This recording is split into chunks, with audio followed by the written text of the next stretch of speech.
It's a beautiful day, isn't it? It is. Yep. Nice. All right, I wanted y'all to tell me the story about how you first met. How we first met? Good night, Mike. That was in 3rd grade. She just started the school there. See, in the 3rd grade. I had been going to school there all the time, and so that was it. We just met. I didn't like her in the 3rd grade. And why not? Like any girls. So when did you first have your first date? We were 15, I think. We were sophomores in high school. Do you remember what you did?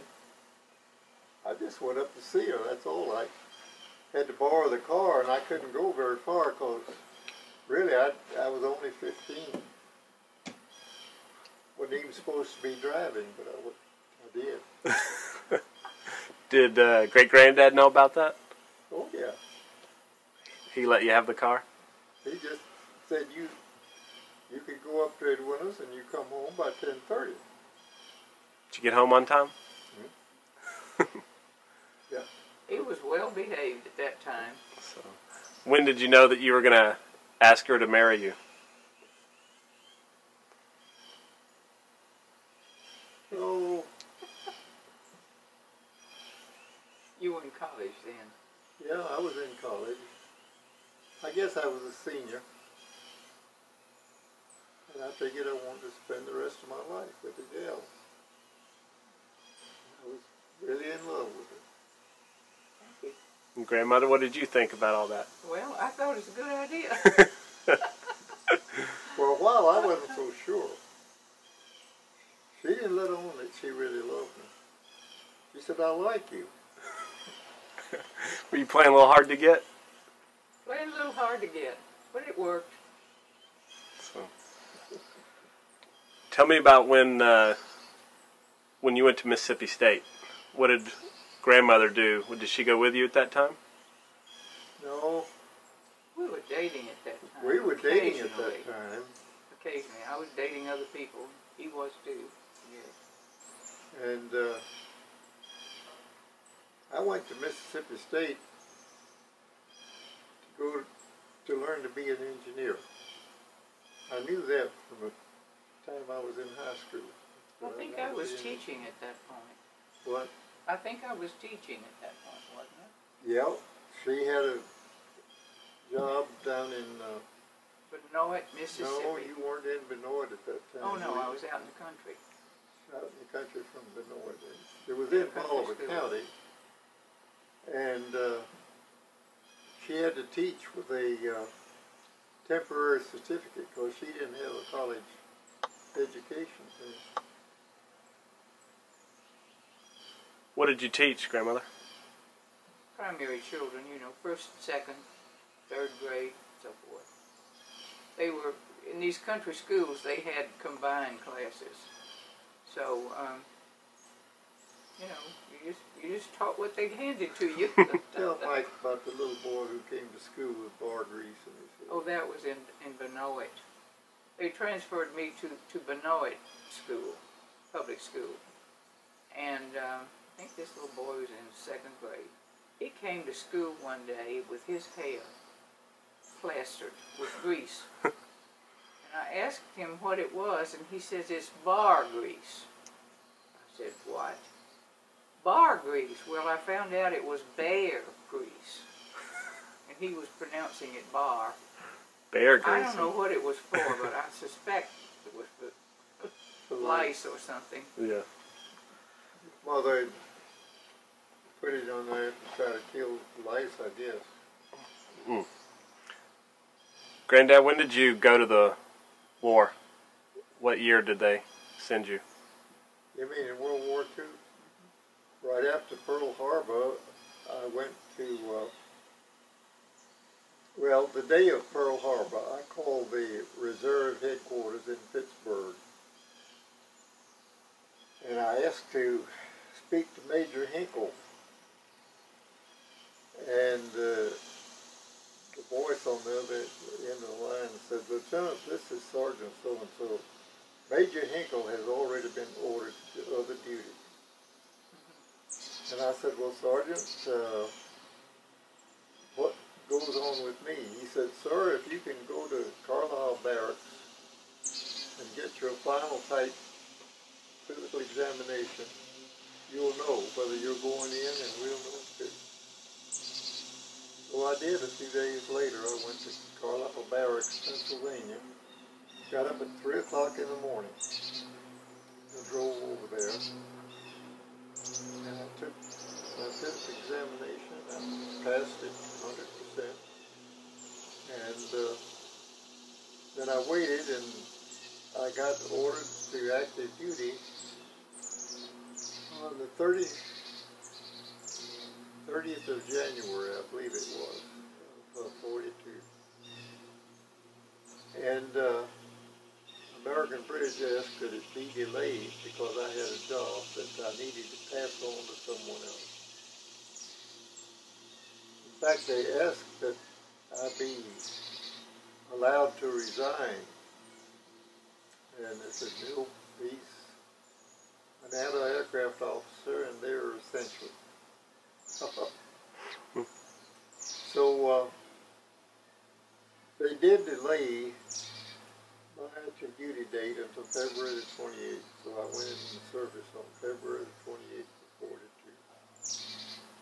42 at Camp Eustis, Virginia. And Dad was already born at this time, right? What? Dad was already born? Yes. Yep. And I hadn't been at Camp Eustis but about 2 weeks when I was transferred to Fort Bliss, Texas, and assigned to a new anti-aircraft artillery regiment. Well, I went out there, and the colonel in command of the regiment at an officers' meeting said, gentlemen, we're going to be here at least a year. Those of you who are married, I suggest you get your wife out here, find a place to live and settle down and make the best of it. That's not the way it worked out. Not the way it worked out. Nope. I did get Edwina and Frank out there. And We traveled out on a train, a troop train. I mean, it was loaded with soldiers, you know, sailors and so forth. Very interesting. Frank and I did, little Frank. He was, what, 2 years old? Was Frank 2? yeah. Yeah, he was 2 years old before Pearl Harbor. It was interesting, Mike. I've got to say that. Well, then, so what happened that y'all weren't there very long? Well, I was sent to an anti-aircraft artillery school at Camp Davis, North Carolina. When we got to the school, we were told we'd be there 13 weeks. Then a day later, they said you'd be here 6 weeks. And then another day later, they said, we found out that we've got to cut this course short, and you'll only be here for 3 weeks. So we were there for 3 weeks, and while we were there, orders came through forming a group of separate Coast Artillery anti-aircraft battalions. And notice was posted on the bulletin board that I was assigned to the 536th Anti-Aircraft Artillery Automatic Weapons Battalion. And not only was my name posted as one of the officers, but they gave a list of all the officers. And there were just 12, I think, at that time. And Grandmother, you're still in Fort Bliss with? No. No, as soon as he got the orders out of Fort Bliss, we had to close up our house get somebody to move our effects. They didn't want to do it. It was on a weekend. But they came and got who was it that moved our things? I've forgotten. Some kind of express. It was the Railway Express. Right. Came and got our things and put them in there on the train and sent them back. And then where did you go from Fort Bliss? I went to Duncan and stayed with his parents for a while until I got an apartment in Clarksdale, Mississippi, and that's where we spent the war till he came home. You skipped something. She stayed at Duncan until Judy was born. Judy was born at Shelby, Mississippi. That one time we had two. And then she got the apartment in Clarksdale. So we moved there. Were you able to be there when Judy was born? What? Well, no, he wasn't there. I was still living with his parents when Judy was born. Granddaddy took, his father took me to the hospital in Shelby, Mississippi, and she was born there in a small hospital. And I think we stayed there 14 days, Judy and I. At that time, they didn't send you home after 2 or 3 days, Yeah. And I went back to Grandmother and Granddad's house, Wylie. And then we got an apartment in Clarksdale, the children and I, and moved there. We spent the rest of the time until he came home in Clarksdale, which was not very far from Duncan. How many miles? 20? About. No, wait a minute. You stayed there until after I was hurt and came back to the United States. In Clarksdale, yes. Right. And then I found a place for us to live in Atlanta. And she moved over there. When was the first time you saw Judy? Oh, I went home on leave for 3 or 4 days. I didn't have much leave coming. I went home on leave for 3 or 4 days after she was born. She was a newborn. At what date were you sent overseas? When did I go overseas? It was in late April of 43 that I went overseas. And by that time I had been promoted to captain, and I was in command of my own battery in this battalion. What was that? Is there a battalion number? 536. And I had command of Battery B. And I continued that job. We went to Oran, Africa, from Camp Dix, New Jersey, Fort Dix, New Jersey. And from Oran, we traveled overland to Deserty. Dirty from Deserty. At Deserty, we loaded on a freighter. And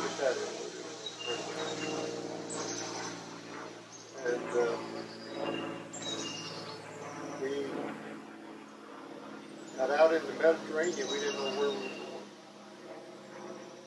They hadn't told you yet? And so finally one day the colonel called the officers together and said, well, I've finally found where we're going. We're going to a little island named Gozo, which is part of the Maltese group. And then I really surprised the colonel. I said, Colonel, I have a man in my battery who is a native of Gozo. He has a mother and a sister still living there. Get him up here. Get him up here. This man's name was Pace, P-A-C-E, except that in Malta and Gozo it was called Pace.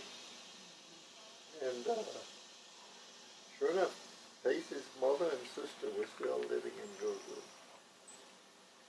Now, one of the things that the women in Gozo did was to make lace. We have some of that We have lace. some of that at home that They made Pace's. those doilies and, you know, collars for dresses and things like that. And where is Gozo? Gozo is, Gozo is one of the 3 islands that make up the Maltese group. St. Paul was shipwrecked on Gozo. Isn't that right? No. St. Paul was shipwrecked at St. Paul's Bay. This is his story. Gozo isn't even mentioned in the Bible. No, I thought it was. No. And Grandmother, when did you first hear from Granddad? Was it a... That he was hurt? No, that... Oh, after he got there. Was it a letter or... Well, we exchanged, what do we call them? Mail. V-mail. V-mail. And he wrote me a letter, and he tried to tell me where he was, and the censors caught on to it. You know. What did they... So it was a while before I found out really where he was. Did they black it out, or did they just not even send it? They cut it out. They Cut it out? yes. I knew he was over there somewhere, but I didn't know exactly the location. And what was V-mail? I never heard of that. Well, we have some of the letters at home. We'll have to show you sometime what they're like. V-mail was one sheet of paper. You wrote on only one side, and you folded it and sealed it. And the service men sent it for free. We didn't pay any postage. He had to pay 3 cents postage. I wrote a lot of emails. I wrote to him nearly every night to tell him what was going on. One thing that went on that I'll never forget was Frank was little tot, you know, and he was building something with blocks or something one day. And Judy came along and knocked it down. He said, "Why did you and Daddy get this little old sister baby? She's always messing up my things." Were you raising the kids right now, or were you teaching at all, or? I was raising the children.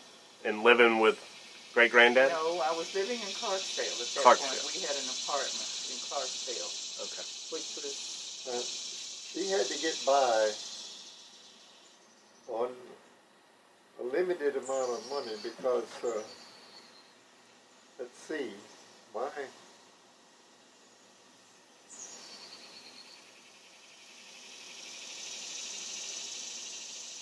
pay was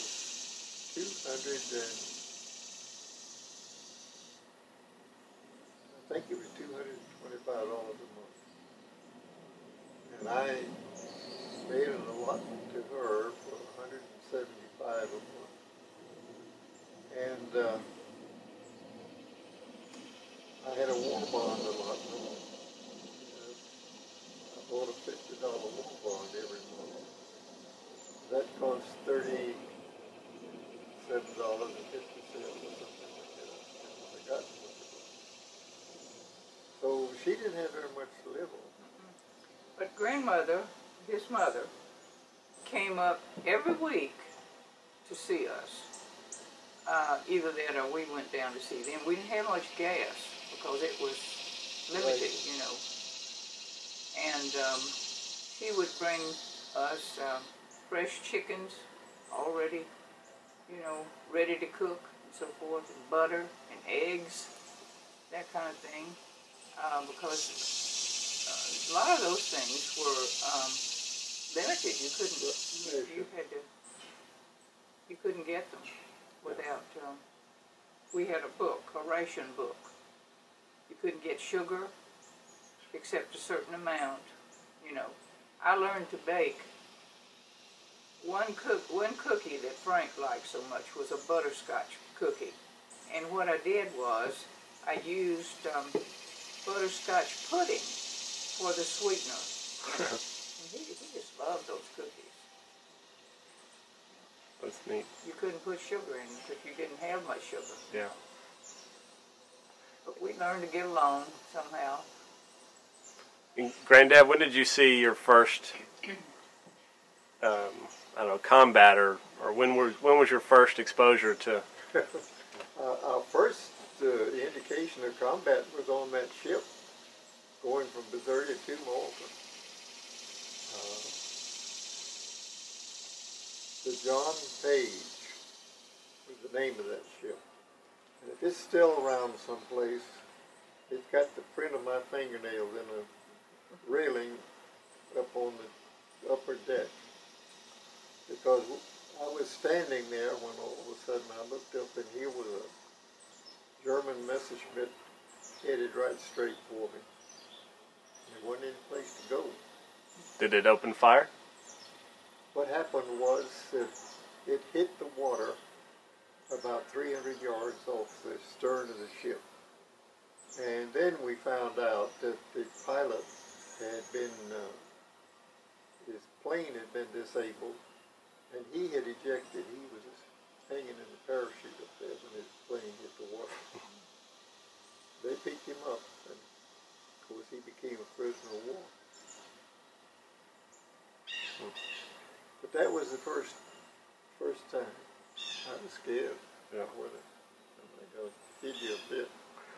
Was that as close as you got, or did you? Oh no, we had some other situations. First of all, we went from Gozo to Sicily. And in Sicily, we just fired what we called barrage fire at night. We'd get a direction to fire barrage fire because that air command had picked up some airplanes in the air. They thought they were going to bomb Sicily and so forth. And we would just fire. And we were in training, you might say. In fact, before we left this place we call Boritso, they sent a A-20 attack plane which had been outfitted to tow a target. And the pilot and two sergeants stayed at my battery. We gave them a place to stay and fed them while they were there. And the airplane was over on the airport. And each battery had to take, I think it was 4 guns out of position and send them over on the coast, which wasn't far away, about 15 miles.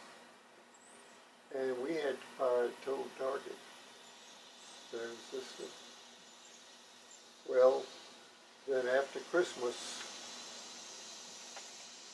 we loaded up and we were told we'd go around Sicily. We went from Boritso up to, I've forgotten the name of the place. Anyway, it was on the north coast, and then we went around the north coast to Radio.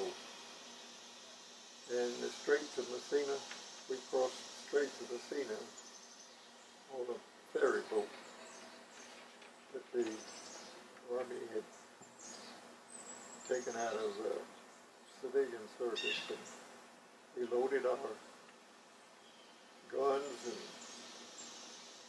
everything on this ferry boat. We went over to Italy. What's the name of the place?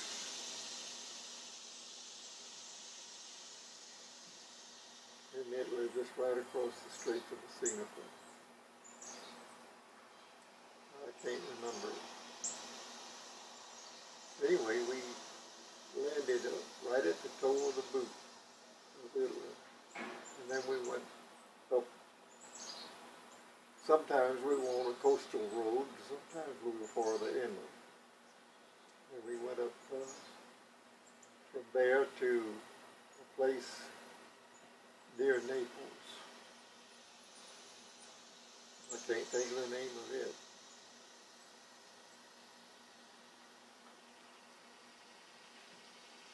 Anyway, while we were there, we looked around a lot, and we were in position, you know, to defend that part of Italy from aircraft attack. Were the Italians receptive Yeah. to you? Well, we didn't know it at that time, but a few days later we found out that we were going up to the Anzio beachhead. They loaded us on LSTs and took us up to Anzio and unloaded us, and my battery went out to the town of Nettuno. And I spent about 4 months there. We went up in late January, and in late May or early June, where the beachhead joined up with the forces from the south, and they sent my battery to a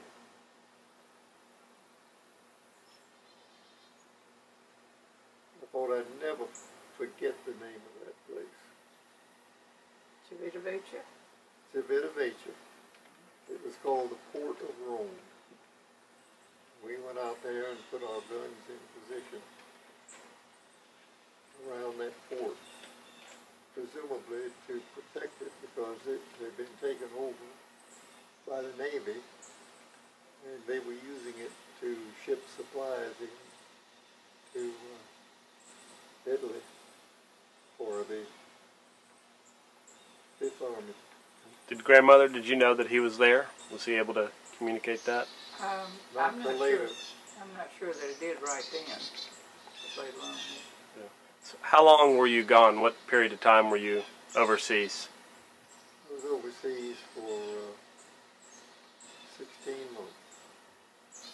I left in late April of '43, and I got hurt on the 8th of July '44, and I got home in early September '44. And how did you get hurt? Well, I'm kind of ashamed of that. We, late one evening, right after I had eaten supper, or just about the time I'd eaten supper, we got an order to move there in Italy, and we were protecting the field artillery battalion there. So I had to split my battery up. There were 8 gun sections in the battery, 2 platoons of 4 gun sections each. I had to split them up 3, 3, and 2. And the one that was 2, I had a lieutenant named Crossman. I put him in command of that provisional platoon. And we went out and located a place for 1 gun. Then we found a place we wanted to put the 2nd gun section. We couldn't find a road to get to it, so we came back to the main road. Finally, we found a dirt road that looked like it went behind a farmhouse and a barn and circled up the hill. And we probed with some steel rods we had that were sharpened to try to be sure there were no mines in there. But the Germans outsmarted me. They went about 300 yards up the road and put mines off the end of the road. They told me later that we ran our vehicle with 17 mines before one finally exploded under the right front wheel. That was it. I woke up 5 days later in a hospital, a field hospital, you know. minus a leg. What? Minus a leg. Yeah, I reached down, I felt casts on both my legs up to my hips.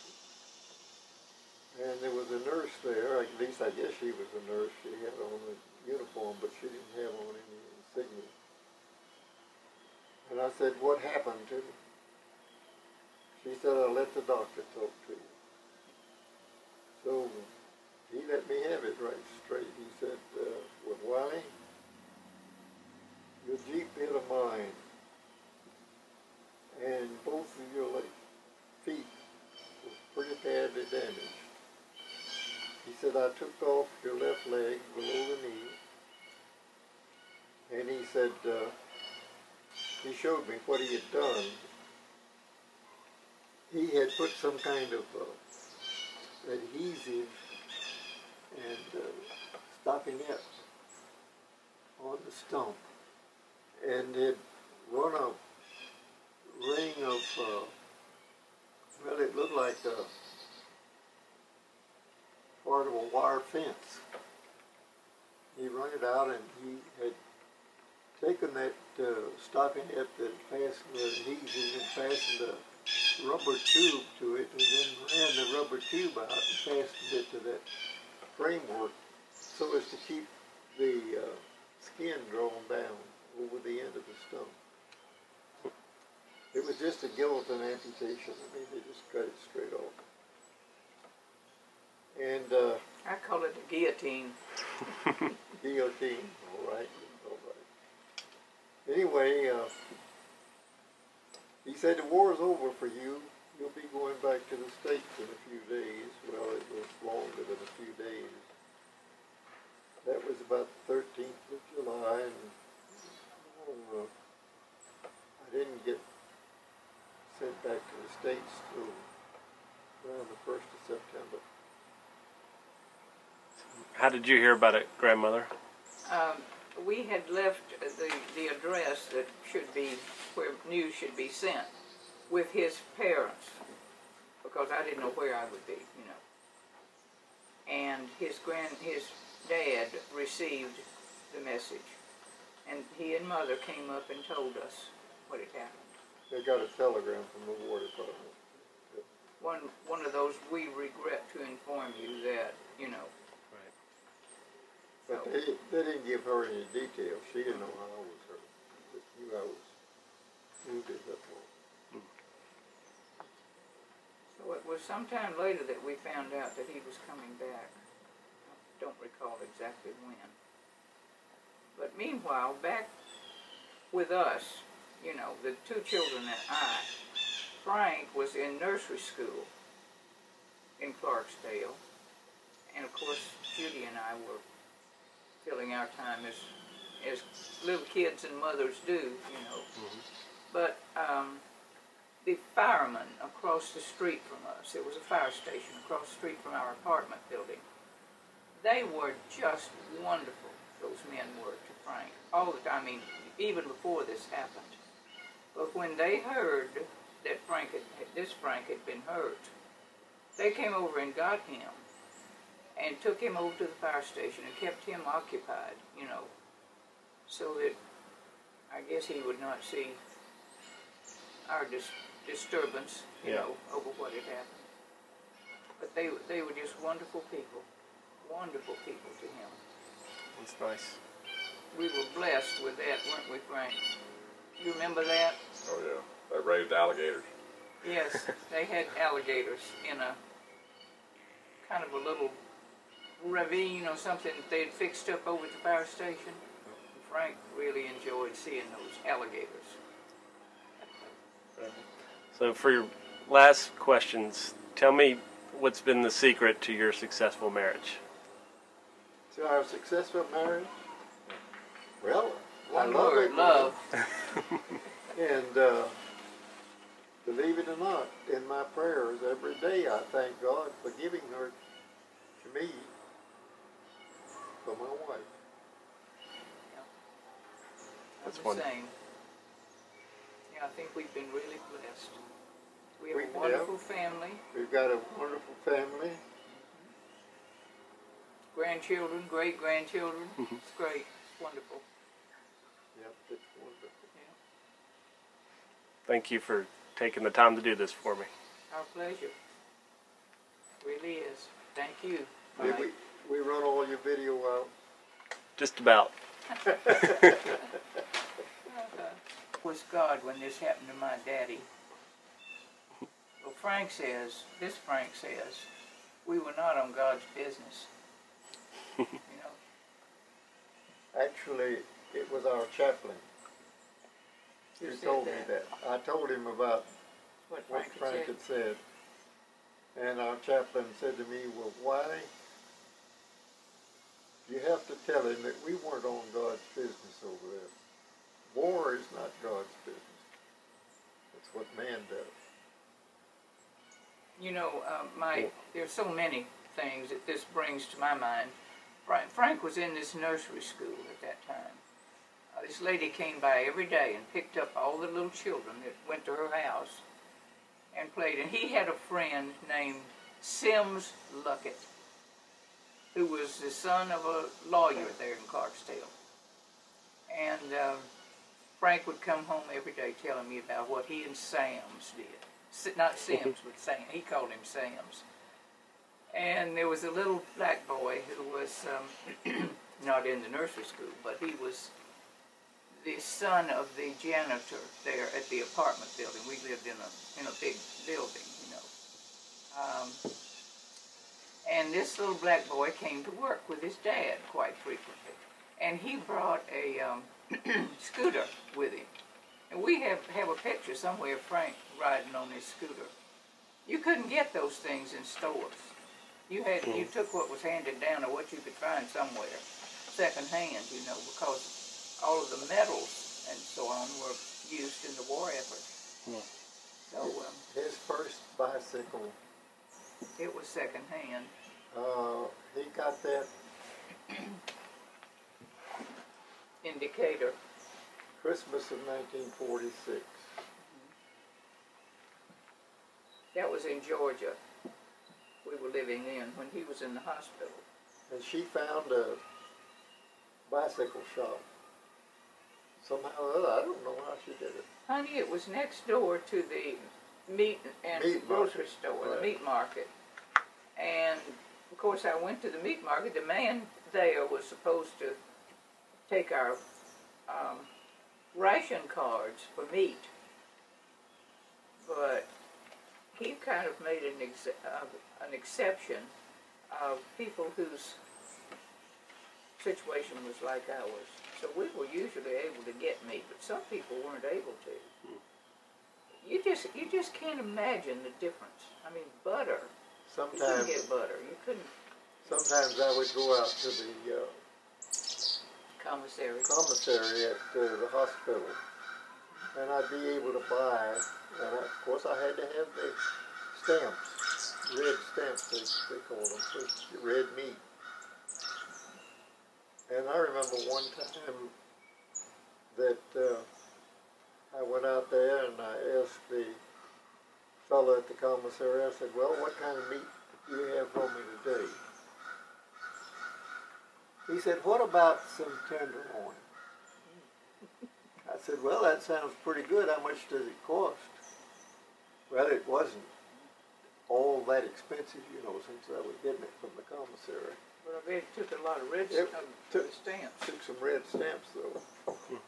And I bought that tenderloin, and we asked our friends across the street, the Coxes. It was Mr. and Mrs. Cox and their daughter, Carol. And we invited them over to have tenderloin of beef. People in that neighborhood were wonderfully kind to us. Yeah. We had a next door neighbor, Mrs. Newton, and she had 3 children, and one of them was a boy just about Frank's age, maybe a year old, I forgot. Frank's got scars on his head right now that where Henry would throw things at him. Henry would pick up his He'd rock. pick up coal or whatever. He had a temper. He had a temper. But he and Frank were buddies. I never did think that the draft board should ever have drafted Mr. Newton. He was a butcher for one of the I don't know whether it's Piggly Wiggly or Kroger's A&P or what. I think it was A&P there in Decatur. I think it was A&P. And he was married and had 3 children, and he was 30-some odd years old. And they drafted And they drafted him. And that poor woman really I never struggled. did think they should have taken her. Did he make it back But okay? anyway, Yeah, he became a sergeant, and he was in the food preparation for the quartermasters. So he had a pretty good job. I got to get out of the sun. Did Mr. Newton go overseas? I don't think he did. I don't think so. I think he stayed in the United Did y'all see the wave of patriotism like is occurring today when you're in World War II when you were in the States? Oh, there was a lot of patriotism. People in this country, I think, were really, well, what do you say? They were sure we were doing the right thing, you know. Well, anybody who was in the service was, you know, kind of given a little something extra. I remember that a friend of ours came to see us, and he was not in the service because of the fact that he had asthma, pretty bad asthma. And this man who operated the meat market was a veteran of World War I. And he didn't think very much of the fact that Zeno was exempted from service because he had asthma.